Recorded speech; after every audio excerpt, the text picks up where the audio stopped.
That's great. I'm all for it. Oh, did you record that bit? I did actually. That's recorded. That will be your little post podcast. Like the little trailer. I'm an intern.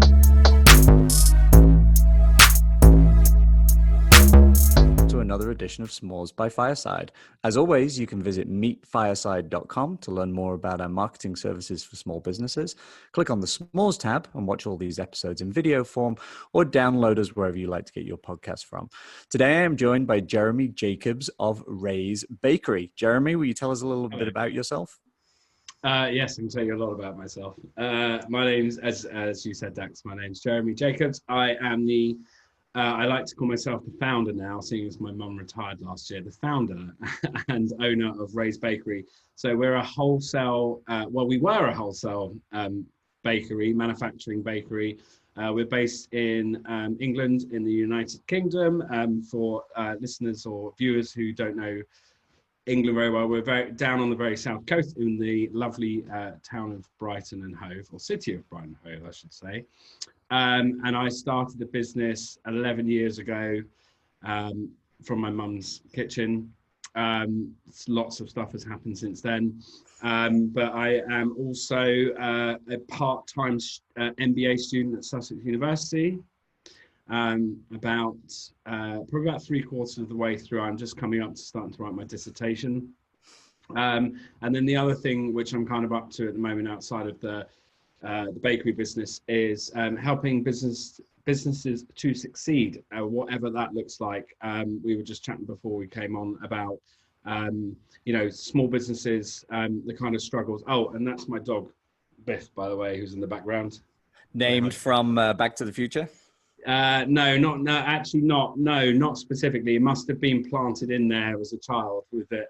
I just thought it was a really good name for a dog, and I believe that all dogs should be named with one syllable names. So when you shout them out, it's like Biff. Oh, interesting. So helping businesses to succeed. So for those who don't know, I know Dax many years ago when we used to work at iCrossing. 15 years, maybe. I would think. Well, you started the business 11 years ago. Yeah. Your mum she started by making some baked goods for people before you came along. Is that where the seed of the business came from? Yeah. So we've always, as a family, we've always been massive foodies, into food. And my nan was loved baking at home. She actually always wanted to own a bakery, and she passed away about 13 actually we've just been 13 years ago now. And so as a way of dealing with the loss, my mum, that's my mum's mum, my mum started baking at home, and had watched a TV program, a US TV program actually on Food Network or something, about cupcakes and the rise of cupcakes back in that sort of era. And then I left my job in digital marketing, the 2008 financial crash, 2007-2008 financial crash, took voluntary redundancy, and I with my entrepreneurial spirit and my skills in building websites and marketing them online, I said to my mum, do you want me to, because she'd started baking like loads of cupcakes, and I literally couldn't eat anymore. And so she was palming them off to friends, and then people were saying, oh, these are great, you should sell them.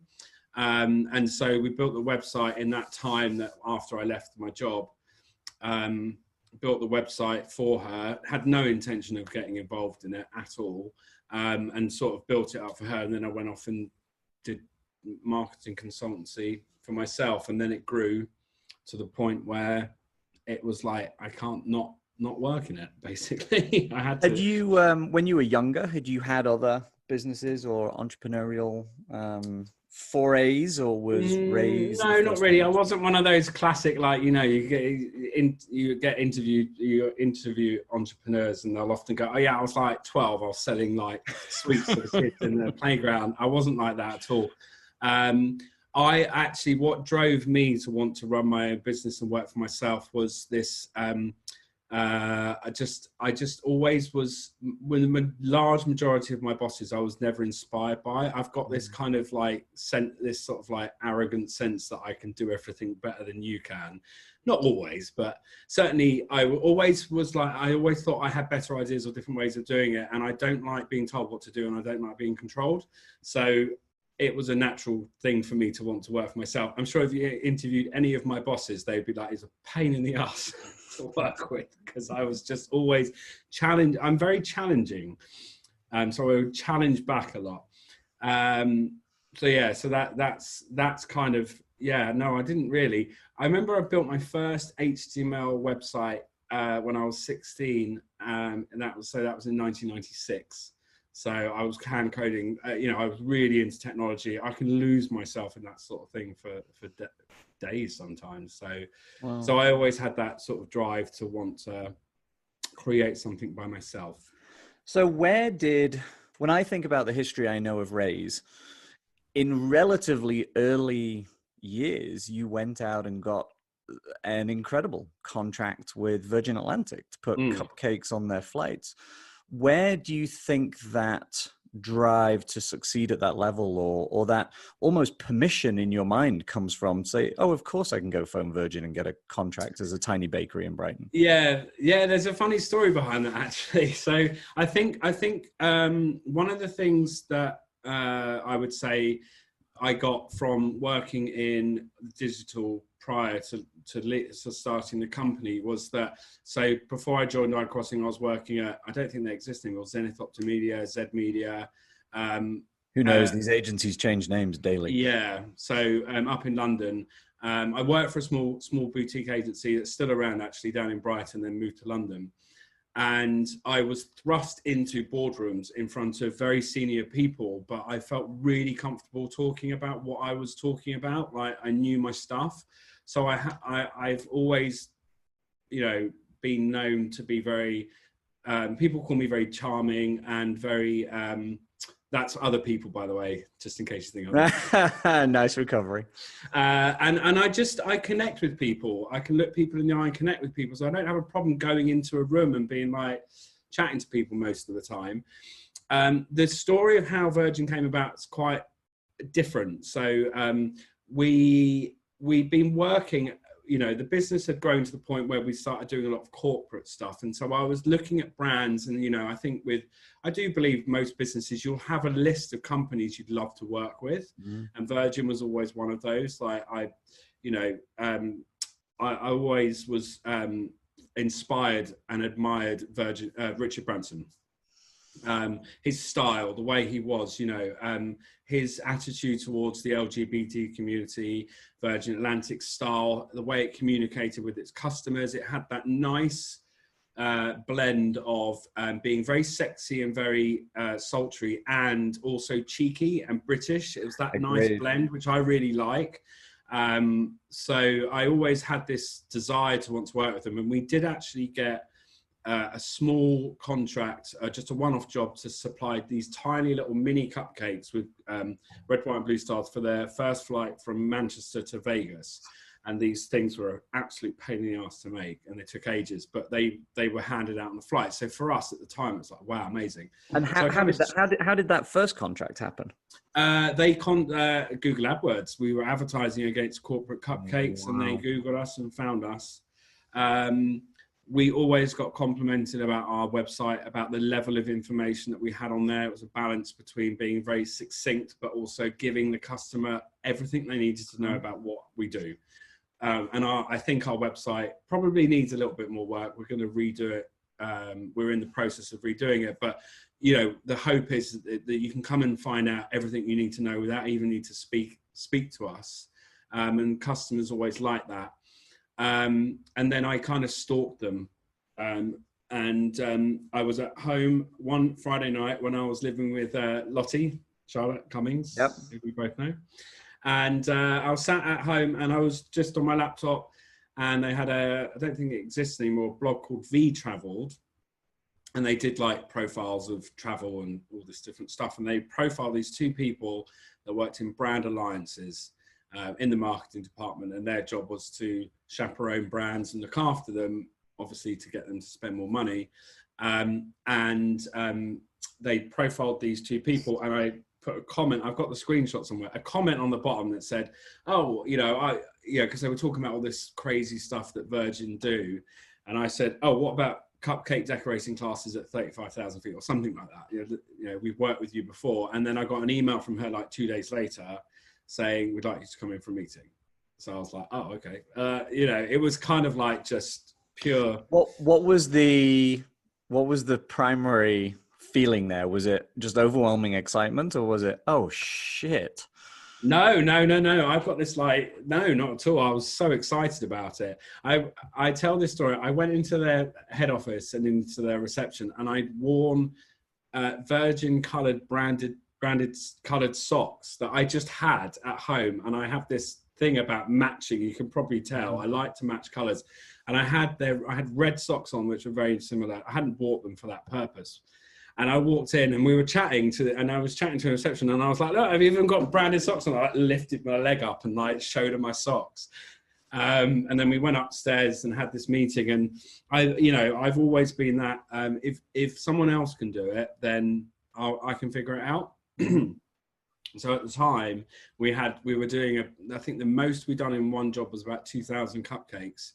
And the guy who was the decision maker said, "Oh, it's going to be about 5,000 cupcakes. I think he said a day. It's about 55,000 cupcakes a week. Can you do that?" And I was like, "Yeah, of course we can." It's like, had no idea. Sure. But I knew. Well, I wasn't lying. I said, "Of course we can, because we'll figure it out." Right. So it kind of came about. But later on, I found out from him that. The two reasons that they selected us, one was, actually it was the three. One was we were local to them, so they're based in Crawley, we're in Brighton, so it's only, if you don't know, it's about 25-minute drive, which in America is like literally next door. To us, that's like, it's quite a journey, but just down the road. And the other thing was that they like to help small businesses get a leg up in the industry. And then the other final thing was, I had designed, so to try and get a USP, unique selling point, around cupcakes, because they were always associated with America. We created Cupcake Independence Day on the 4th of July. And it was us taking back the cupcake from America, because we thought, because it's actually a Victorian invention. Right. So that was the whole thing. So we had this little logo that I don't know if you get it. You must get it in the States. You get the little US flag, and it says US, beef or whatever. And so we created this little Union Jack logo with Great British Cupcake, and put that on all of our branding, and they really like that. So it's those three reasons why they. Yeah, I can imagine that.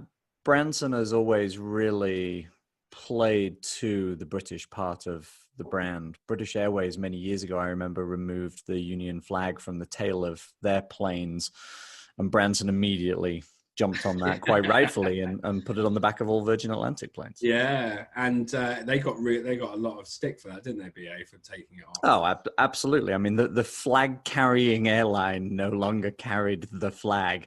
I think from a branding point of view, I don't know if it gets much worse than that.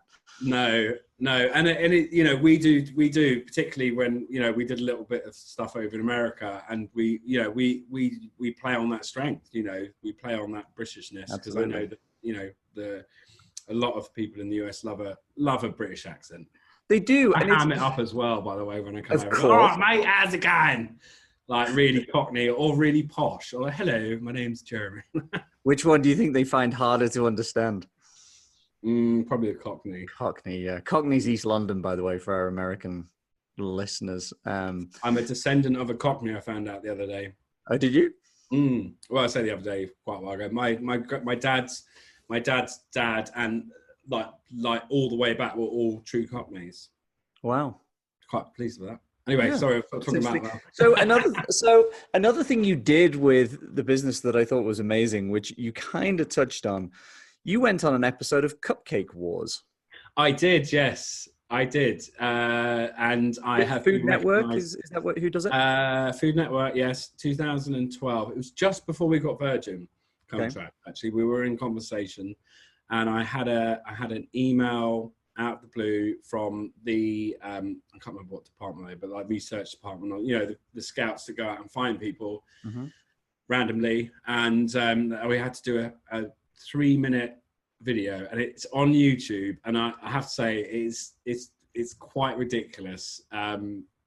Yeah, go watch it. I think if you Google, it's Google like cupcake, because we were called Indulgence Cupcake Company at the time. So I think it's Indulgence Cupcake Company Cupcake Wars audition, and you'll find it. And it's a 3-minute video, and it's just makes me laugh. It was so funny doing it. But we got on the show, and we at the beginning of the audition video was us filming the person, our first employee at the time. She came in really early morning. We had a video camera in her face, and we were like, and we told her that we told her that we were thinking of going, and it's her reaction, because she'd never traveled abroad before in her life. And we said, what would you say if we took you to LA to be on Cupcake Wars? And she was like, oh. So that was the start of our video. It was quite funny. That's fantastic. Did you win? No, it was rigged. No, we were runners up, so we got through to the final round. So it's 4, if anyone's not familiar, it's an hour-long episode, and there's 3 rounds. So we got through to the final round, and they never they never showed the response when we found out we got through to the final round. I was like disbelief, but we got through, and then no, we didn't win. Very sad. But they did. But if it helps, they did say that it was the runners said that they've never deliberated so long over a decision before. I'm taking that. Yeah, absolutely, absolutely. That could almost become the company's marketing tagline. Nobody has deliberated over our cupcakes as long as anybody else's cupcakes. Yeah, it was an amazing experience. You win the Virgin contract. The Virgin contract then grows into something bigger. Did you at any point there sit back and feel like you'd made it at that point, or does your brain work in a different way? Yeah, I did, and I shot myself in the foot massively. So I had this kind of like, we were bringing in levels of income every month that we'd never seen before, and it was kind of like I do a lot of work with a friend who does a lot of stuff around money and values and stories we have around money, and this idea that we have a ceiling that we don't believe we can earn above, and mine's quite low because it's kind of, and I believe it comes from family. So it's kind of set. So when the money was coming in, it's kind of almost didn't believe it, and I probably in hindsight wouldn't have spent as much as I did. I didn't go nuts. We didn't like spunk it up on the wall, ridiculous things or travel or whatever. We went and set up the bakery. But I think had I have known, if I knew then what, if I knew then what I know now, is that right? Yep. I would have been way more careful and kept a lot back in the bank, because that lesson that I learned at that time has saved my ass now with COVID-19 massively. Interesting. Yeah. So it wasn't that you were spending all this money on luxuries. You were putting it into the business, but just expanding the business too quick. I imagine you've got a lot of very expensive items to buy if you're scaling up a bakery, right? Yeah, I mean, I would say we probably spent about, I'm going to try and convert it, probably about $150,000, maybe $100 to $150,000 setting up the bakery. So we spent a lot of it. I think I would say be more careful with the money, but also this illusion that Virgin would just keep on going, and that or it's something would just work out. I've always had this real mental block with business development and sales. Like, I don't particularly like doing it. I'm fine when you get me in with a customer. I can sell my company and what we do like really easily. But it's that going out and finding prospects. The build up to it, yeah. Yeah, and being persistent. It's not in my nature. I don't feel like I'm bothered. I don't like to feel like I'm bothering people or getting on their nerves. I'm a people pleaser. I like to meet. So it's unnatural for me to do that. So it feels uncomfortable. So I think at the time, one of the other things is I didn't have the confidence to reach out to people and say, I don't know what I'm doing, I need help, which I think happens a lot.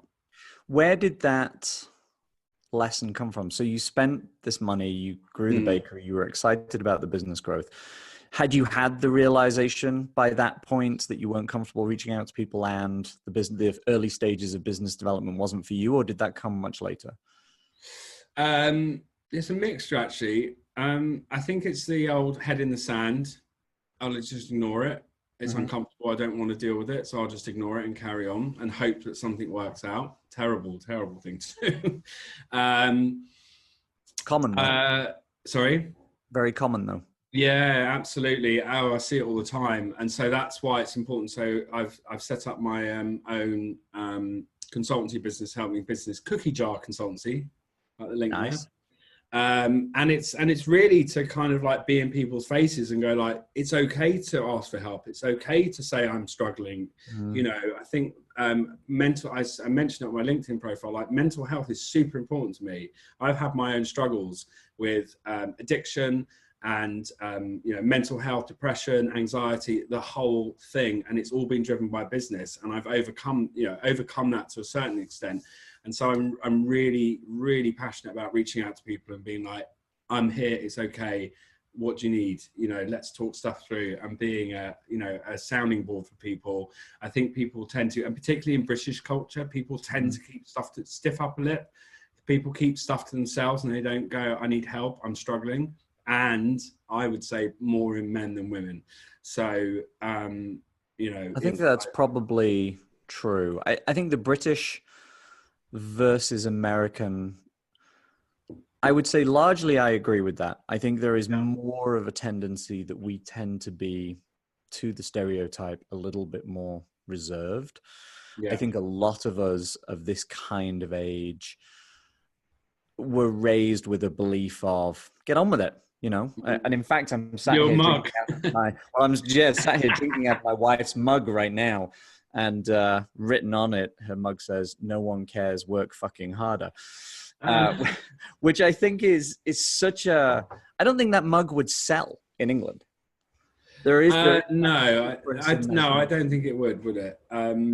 So that's great. You're reaching out to these businesses to help them, these founders, to understand that they're not alone. Interestingly, that's why this whole S'mores podcast exists. We have this huge network of clients at Fireside, and so many of them were telling us that they often felt they were the only people going through these struggles. And everything you've talked about so far will be things that people listening to are like, oh, I felt that, or I went through that, or I spent too much money, or I bet it all on one customer.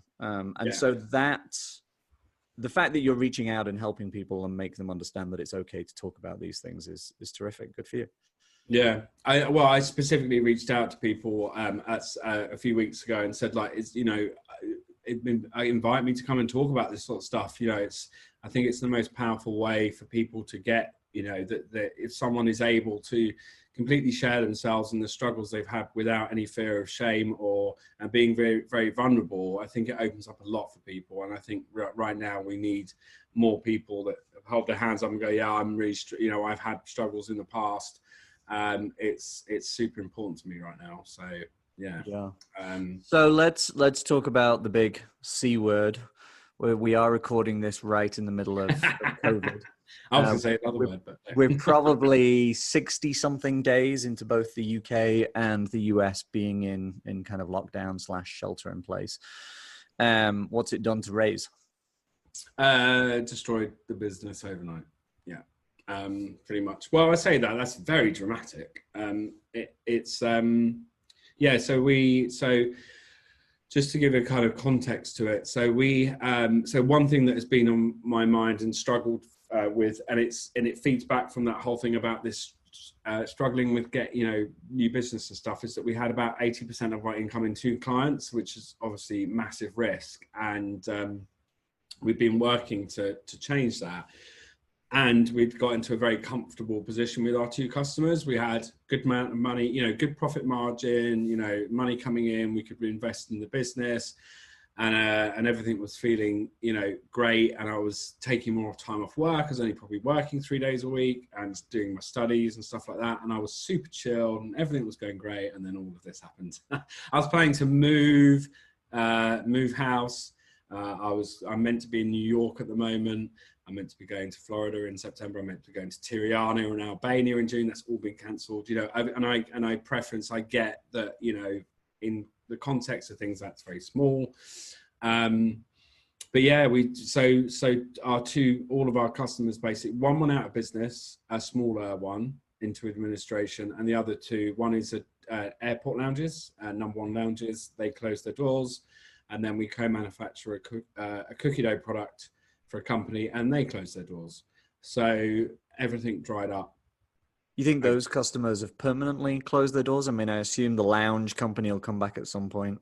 Yeah. We're expecting them both to come back. It's when and at what level. I don't expect travel industry to recover for years. Yep. Fully. So we've lost everything. When I say lost everything, we haven't lost everything. We've lost the income. But that's why the thing I mentioned earlier about learning from Virgin to keep money in the bank is that I've got money in the bank. So I said to myself, and this was before we even knew COVID was coming, I wanted at least 4 months of income to run the business, without anything coming in, which we got to. So it bought us some time. And then I had to just work very hard to, manage everything and just try and keep the business going, really. I hope many entrepreneurs take from this COVID period that same lesson. And I'm so glad that you were prepared for this in that way. I remember my parents throughout their careers had built nursing homes, care homes in England. And so that's what I grew up around. And when it was just my mum, at the end, she had 2 left, and she realized the business just didn't have enough cash in it. And so she went through the exercise you did, and she had a devastating fire. The roof of one of them caught fire, and it was a £250,000 hit that ultimately the insurance company chose not to pay out on. If she had not gone through that same realization that you went through, then obviously life would be very different for her now in her retirement.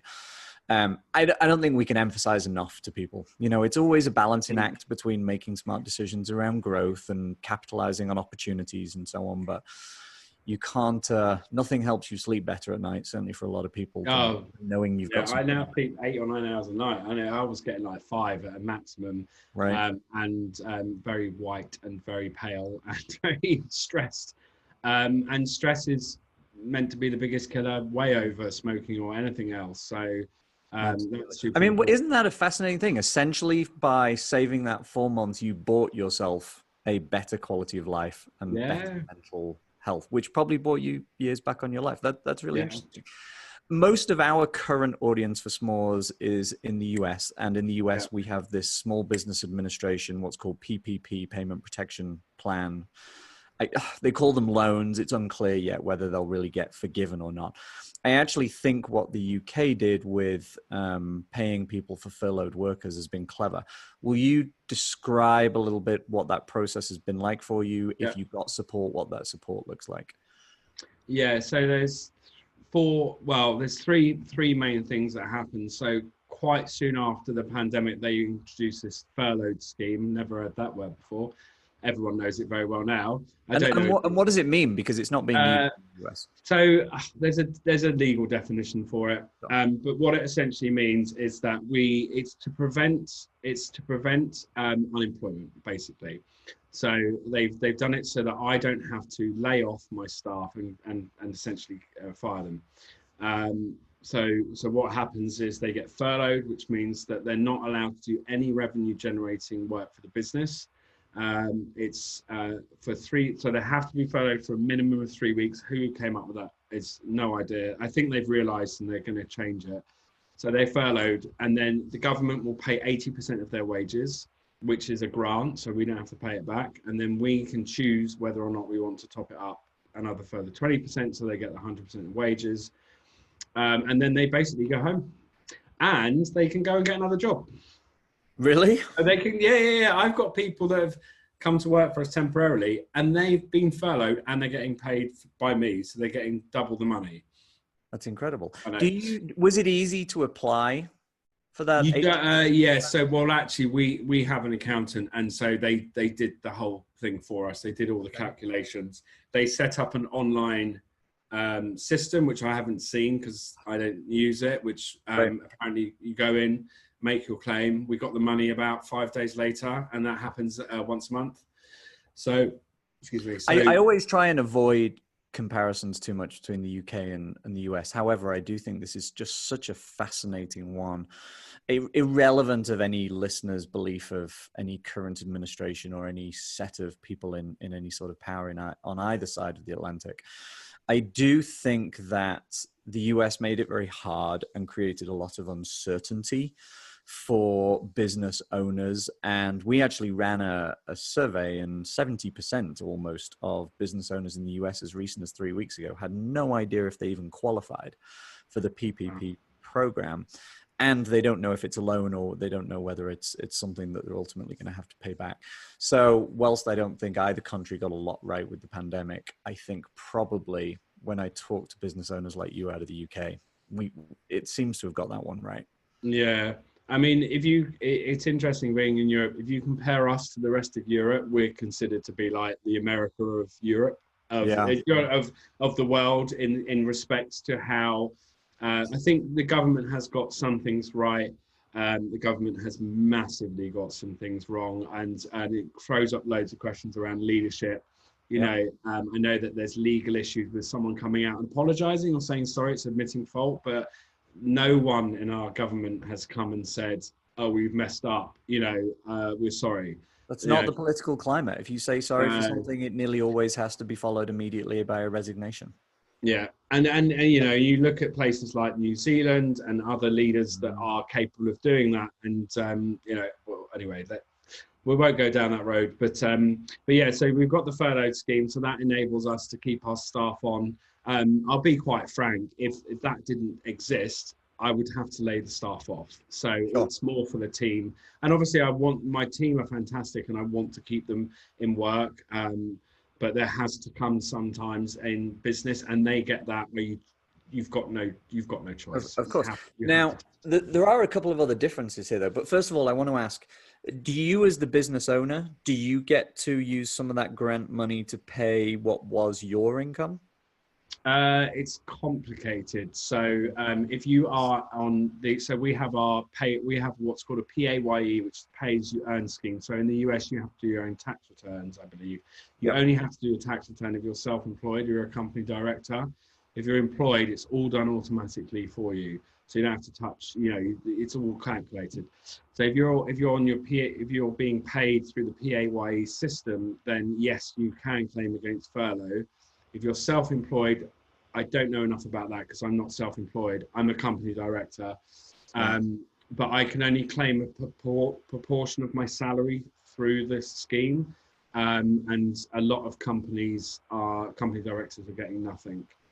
Yeah, I suppose in the States, we have businesses that can be set up as what's called an S Corp, for instance, which means that as a business owner, you can take distributions, but you also take a salary.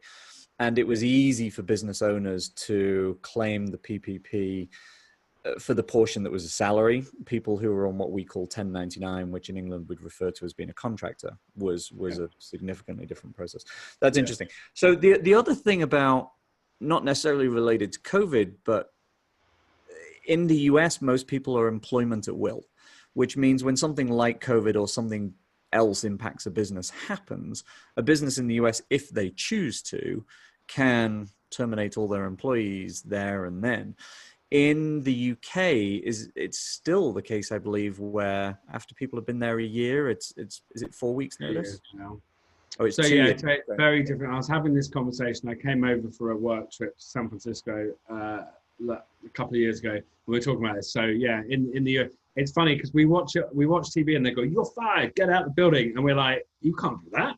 but you Right. can. In the UK, you cannot do that. It's not legal.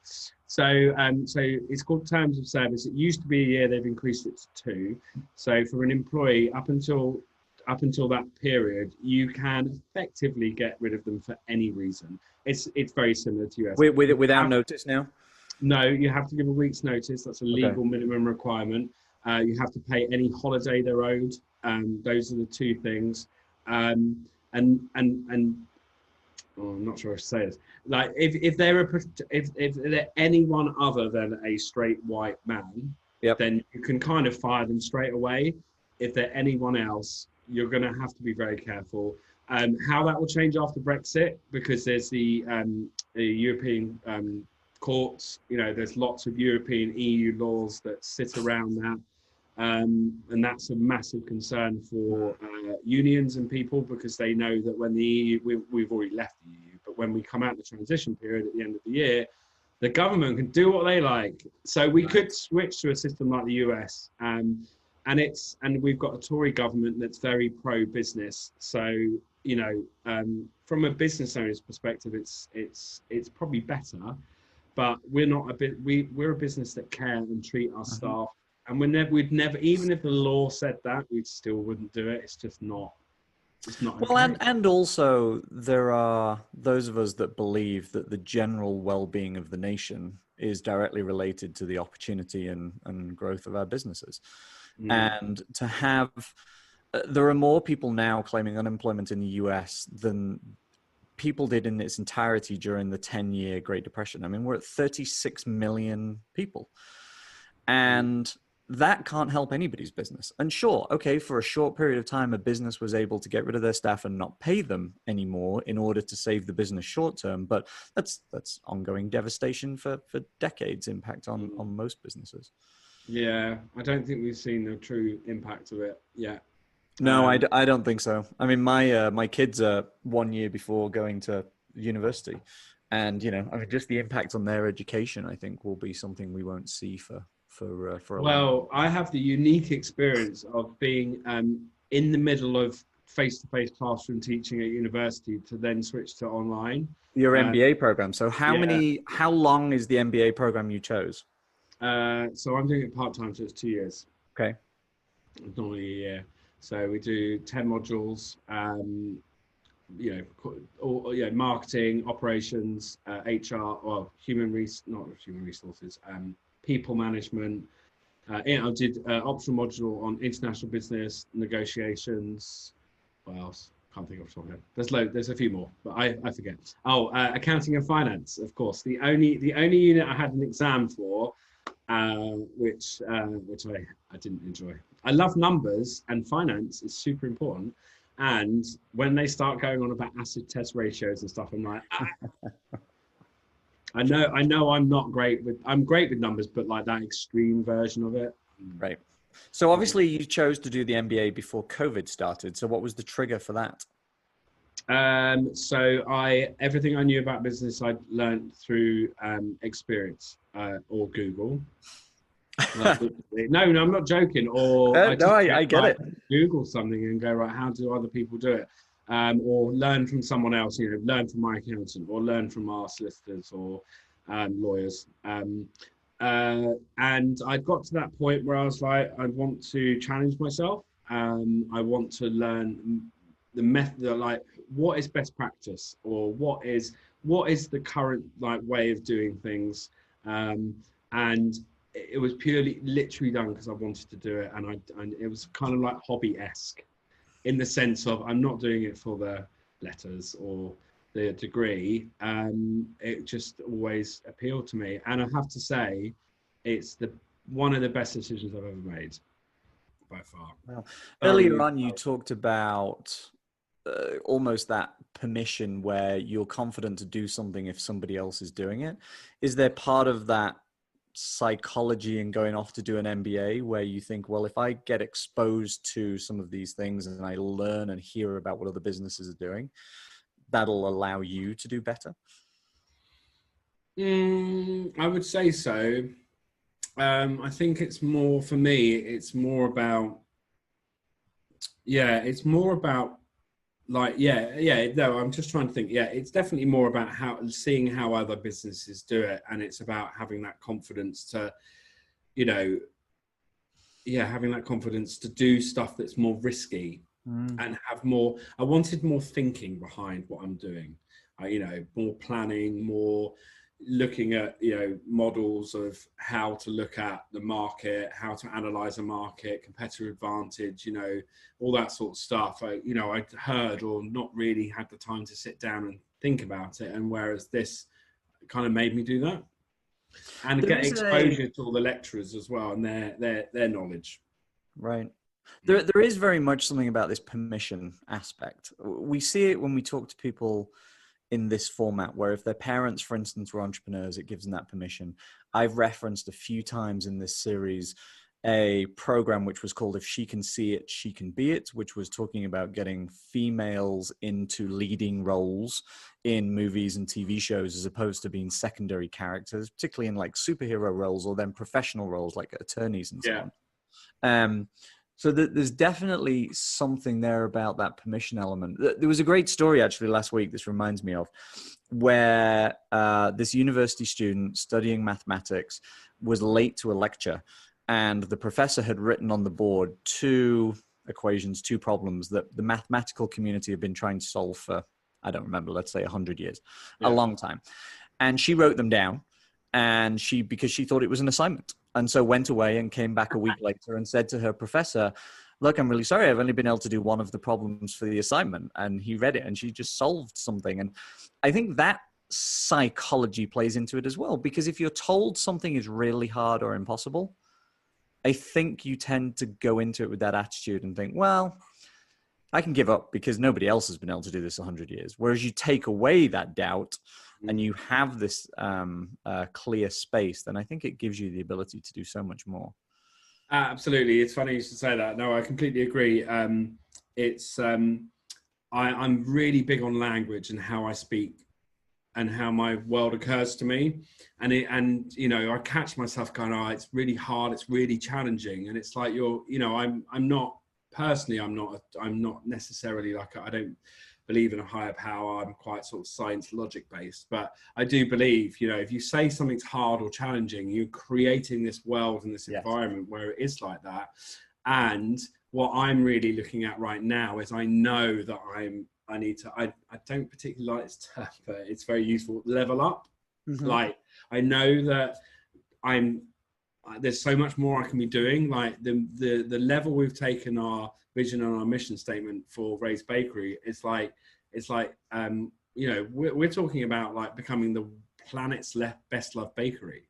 Like, someone challenged me in my MBA course, well, you were never going to be able, and I went, I don't care. Like, if I can't believe it, what is saying that we can't? Who says we can't?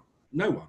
You know, and I got really defensive, which is great because I could sense that passion. It's like, you know, the truth of the matter is we probably won't achieve it, but if we set that aspirational goal, then it informs, you know, it informs me and my team about playing way bigger than we are. You know, food systems need to change. There's no doubt about that. And so as a company, I want to set my company up to inspire others on how things are done best for the planet and for people at the same time. You know, we can't continue to consume food the way we are. It's just unsustainable. So yeah, so I'm really like sort of looking at where are these self-imposed barriers, and a lot of that comes from our past, I believe. That's amazing. Jeremy, this has been a real pleasure to talk to you. Will you tell our audience where they can find out more about your business and you? Yeah, so Raised Bakery is on all, you know, the normal social media platforms at Raised Bakery. I'm going to spell it R-A-I-S-E. R-A-I-S-E. The reason I say that is because when I say Raised Bakery, someone says to me, some people sometimes say, who's Ray? And I go, I see. It is a long conversation about that, about how we chose our name. But anyway, Raised Bakery, R-A-I-S-E, Bakery, all one word. Instagram, Facebook, Twitter, or raisedbakery.com. If you are in the UK, shop.raisedbakery.com for our online shop. Fantastic. Thank you, everybody, for tuning in. As always, you can go to meetfireside.com to learn more about our services for small businesses. Click on the S'mores tab, and you can watch Jeremy and others in video form or download us in podcast form wherever you like to get your podcasts. Thank you. Great job. Hey, that was fun.